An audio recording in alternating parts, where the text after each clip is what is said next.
The invasion of Earth. The enormous and expansive Galactic Empire, an expansionist government, had its sights set on Earth. Renowned for its unwavering invasion of planets, the Empire considered Earth a simple target. With full confidence in their superiority in technology and military skill, their objective was clear: conquer Earth quickly and add another world to their ever-growing dominion.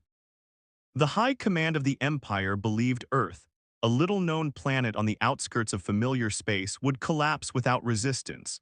As the Imperial fleet met little opposition and began its descent, their massive warships pierced the atmosphere. These were vessels of terror, casting long shadows over the planet. The roar of their engines filled the air, their thrusters lit up the night sky, a terrifying spectacle visible from every corner of the Earth. Residents watched in horror and disbelief. Alarms screamed across major cities. Governments scrambled to unite and form a coherent defense. Survival was now the only objective. Commander Zorak, the ruthless leader of the Imperial fleet, stood confidently aboard his flagship. He had led countless successful campaigns across the galaxy. To him, Earth was no different, another trophy, another fallen world. But standing in his way was Captain Jake Lawson, a seasoned Earth military commander known for his resilience and ingenuity. Lawson had been preparing for this for years, and now his moment had come. While Zorak anticipated an easy victory, Lawson prepared to shatter those expectations. Under the leadership of General Adam Mitchell, Earth's military response was immediate. From a hidden command center deep within the Pentagon, Mitchell coordinated the planet's defense, calm, calculated, and decisive. Civilians were directed to shelters, evacuation plans were triggered, and emergency broadcasts filled the airwaves warning of the incoming threat. What the Empire didn't know was that Earth had been preparing for decades. Secret labs and underground facilities had developed cutting-edge defense systems: anti-aircraft batteries, missile defense grids, electronic warfare units, all now activated. The first clash between fleets was explosive. The Empire launched a barrage of energy-based weaponry targeting strategic locations, but Earth was ready. Smaller, more agile fighters darted through the chaos, responding with pinpoint precision. The first battles shocked the Empire. They had expected weakness, but Earth delivered skill, power, and coordination. Commander Zorak was furious. Despite the Empire's superior technology, they found themselves matched and even outmaneuvered by Earth's unorthodox strategies and rapid adaptation. Earth's pilots fought with an unexpected ferocity: hit-and-run tactics, disruption maneuvers, vanishing from enemy sensors only to reappear moments later with deadly accuracy. From his flagship, Zorak struggled to comprehend how a so-called primitive planet was mounting such resistance. Every hour brought more setbacks. Earth's defenses, refined through years of anticipation, began to overwhelm the Empire's offensive. The psychological toll on the invaders grew. Confidence turned to doubt, discipline turned to panic. Earth's technological secrets came to light. Advanced aerospace fighters with cloaking capabilities, ground-based missile interceptors with surgical precision, electronic warfare units disrupting enemy communications and targeting systems. Imperial ranks descended into chaos. Over the Atlantic Ocean, a decisive battle unfolded. Human pilots, vastly outnumbered, used the ocean itself as cover, flying low, masking heat signatures, striking hard, then vanishing. In orbit, Earth's decoy drones and missile salvos wreaked havoc on command ships. Commander Zorak's frustration boiled over. His adjustments failed, every tactic met with a counterstrike, every plan unraveled. The mighty Empire was being outwitted. Back on Earth, General Mitchell and Captain Lawson saw an opportunity: a full counteroffensive. All branches of Earth's military united: Air Force dominance in the skies, Navy precision along the coasts, Army strength on the ground, logistics flowing seamlessly. The plan was bold, the execution flawless. They targeted supply ships, disrupted command relays, cut off reinforcements. One Imperial command ship was obliterated by a daring raid personally led by Captain Lawson. Morale soared among Earth's defenders. And then came the unveiling of Earth's most devastating secret: an energy-based weapon developed in complete secrecy, able to detect and neutralize enemy ships with unmatched precision. The tide had turned. The Empire, once assured of victory, now faced humiliation and defeat. Earth, underestimated and overlooked, had risen to stand against the galaxy's greatest conquerors, and it had not only survived, it had prevailed. The outcome was referred to as the pulsar cannon, the result of in-depth investigation and cooperation among the best engineers and scientists on Earth. The process of development had been demanding, comprising innumerable tests and adjustments to guarantee its efficacy and dependability in combat deployment. The cannon's activation signified a substantial intensification of the war. Placed atop the largest battleships on Earth, the concentrated fire from these cannons produced energy beams that pierced the Imperial ships' shields and disrupted their systems. In its first deployment, the pulsar cannon destroyed an entire Imperial fleet wing, sending shock waves through enemy ranks.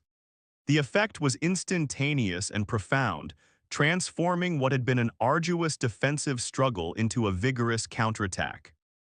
The Imperial fleet, once assured of its technological superiority, was now staggered. They were unprepared for Earth's unforeseen and overwhelming new weapon. Constant pressure from Earth's forces, paired with the destructive power of the pulsar cannon, led to the unraveling of Imperial unity and morale. Communication failures and divergent orders from commanders caused the united fleet to fall into disarray. The strategic retreats became more frequent as Imperial armies struggled to reorganize and avoid total annihilation. These last-ditch efforts were poorly coordinated, leading to further losses. Commander Zorak, after witnessing the disintegration of his carefully orchestrated invasion, was forced to make a difficult choice. Despite his initial confidence and the vast resources at his disposal, he understood that continuing the attack would only lead to unnecessary loss and destruction. With a heavy heart, he ordered a full retreat, marking the end of the Imperial campaign against Earth. The decision was met with a mix of relief and resentment among his troops, who had expected an easy victory but instead suffered a humiliating defeat. To sum up, Earth's primary counteroffensive and the launch of the pulsar cannon changed the course of the war. The Imperial fleet, unable to adapt and growing demoralized, saw Commander Zorak forced into retreat. The withdrawal signified not only the conclusion of the invasion but a monumental triumph for Earth. It demonstrated the resilience and ingenuity of humanity in the face of extreme danger. In the days following the conflict, Earth's military acted swiftly to secure the skies and prevent further threats. Patrols were dispatched to pursue any lingering Imperial vessels, while the remains of the defeated fleet were either captured or neutralized. Emergency services and humanitarian response teams were mobilized to deal with casualties and offer aid to impacted areas. Medical teams and hospitals worked around the clock to care for the wounded. Relief efforts ensured that those displaced by the war received the essentials they needed. As the dust settled, Earth began to reflect and commemorate its hard-won victory. International leaders issued official statements praising the bravery and determination of the military. Public celebrations erupted in major cities, with citizens flooding the streets in joy and relief. Parades were held, honors were awarded, and stories of heroism were shared, boosting the morale of a recovering population. Reconstruction began swiftly. Engineers and construction crews worked tirelessly to restore essential infrastructure and fortify key areas. The lessons of battle were integrated into new defense strategies, ensuring Earth would be even better prepared for future threats. A renewed sense of unity and readiness took root, building a stronger planet able to face any foe. Key figures gave thoughtful consideration to the events and their implications. Captain Jake Lawson felt deep pride in the victory, but new challenges lay ahead. He understood that Earth's triumph was just the beginning, and that vigilance would be essential to protect their newfound security. General Adam Mitchell saw the battle as proof of humanity's ability to unite in the face of a common enemy. He believed the spirit of cooperation and resilience shown during the conflict would serve as the foundation for future endeavors. Meanwhile, Commander Zorak wrestled with his defeat. It was a devastating blow, not just to his fleet but to the reputation of the Imperial Navy. The unexpected power and strategy of Earth's defenders had shattered his assumptions. He now recognized the grave mistake of underestimating humanity. The failure forced him and the Empire to reconsider their conquest strategy and their assumptions about emerging civilizations.